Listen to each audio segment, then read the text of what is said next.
Halo semuanya, di era digital saat ini, profesi full stack developer merupakan salah satu ujung tombak dalam inovasi teknologi. Namun, menjadi hebat dalam menulis kode saja ternyata tidak cukup. Hari ini, kita akan membahas sesuatu yang sering terlupakan, namun sangat krusial, yaitu kode etik profesi. Karena pada akhirnya, etika profesional adalah fondasi sesungguhnya dari kepercayaan dan integritas dalam dunia teknologi. Sebelum kita masuk lebih dalam, apa sebenarnya kode etik profesi itu? Singkatnya, ini adalah seperangkat prinsip moral dan standar perilaku. Ini bukan hanya pedoman tentang cara membedakan mana yang benar dan salah dalam sintaks kode yang kita tulis. Lebih dari itu, kode etik adalah cara kita sebagai developer untuk menjaga kepercayaan dari pengguna, klien, dan rekan satu tim. Tujuannya satu, yaitu menciptakan ekosistem teknologi yang transparan, aman, dan dapat dipertanggungjawabkan. Sekarang mari kita bedah 10 poin utama dalam kode etik ini. Kita mulai dari pilar pertama, yaitu perlindungan dan legalitas. Poin pertama adalah keamanan dan privasi data. Kita bertanggung jawab penuh melindungi data pengguna. Keamanan sistem bukan sekedar opsi tambahan, melainkan sebuah kewajiban mutlak. Poin kedua adalah hak cipta dan lisensi. Di dunia open source, mudah sekali untuk melakukan copy paste. Tapi ingat, setiap aset digital dan kode punya lisensinya masing-masing.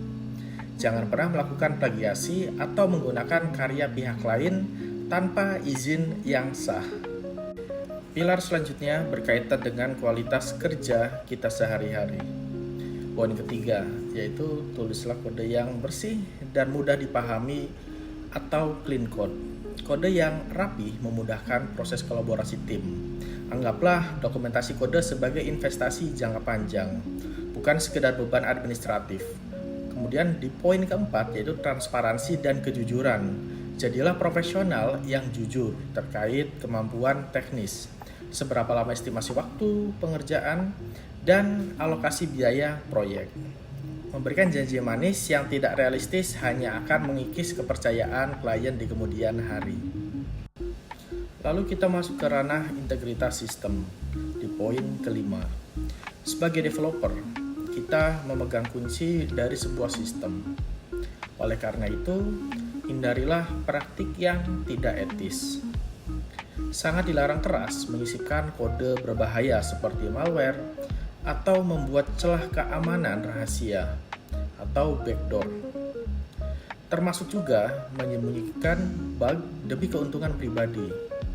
Integritas sistem klien harus kita jaga tanpa kompromi. Mari kita lanjut ke poin ke-6 hingga ke-8 yang berfokus pada operasional kerja kita. Ke-6 yaitu menghormati privasi.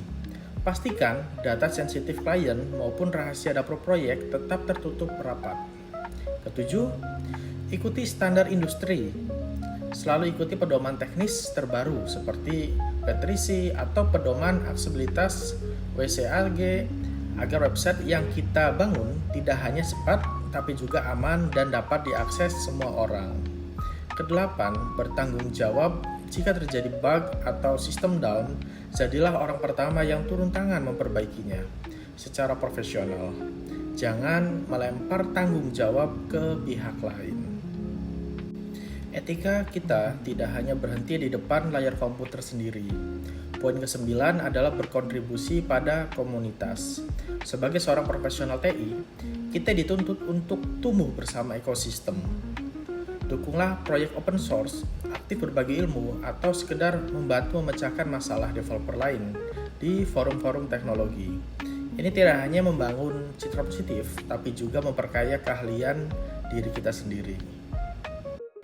Dan ini adalah poin terakhir kita yang ke-10, yaitu menghindari konflik kepentingan. Di dunia freelance atau agensi, batasan ini sering menjadi area abu-abu. Seorang developer wajib menjaga transparansi finansial. Jangan pernah mencari keuntungan tambahan secara diam-diam. atau menerima komisi dari pihak eksternal dalam satu proyek yang sama, kecuali Anda telah mengantongi izin resmi secara tertulis dari klien atau atasan Anda. Sebagai penutup dari pembahasan ke-10 poin tadi, saya ingin kita semua merenungkan kutipan ini.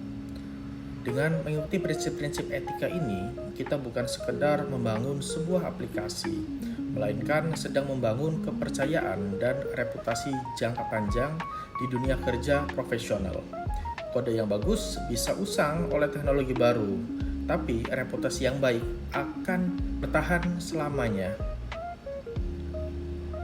Demikian presentasi dari saya, mudah-mudahan bermanfaat. Wassalamualaikum warahmatullahi wabarakatuh.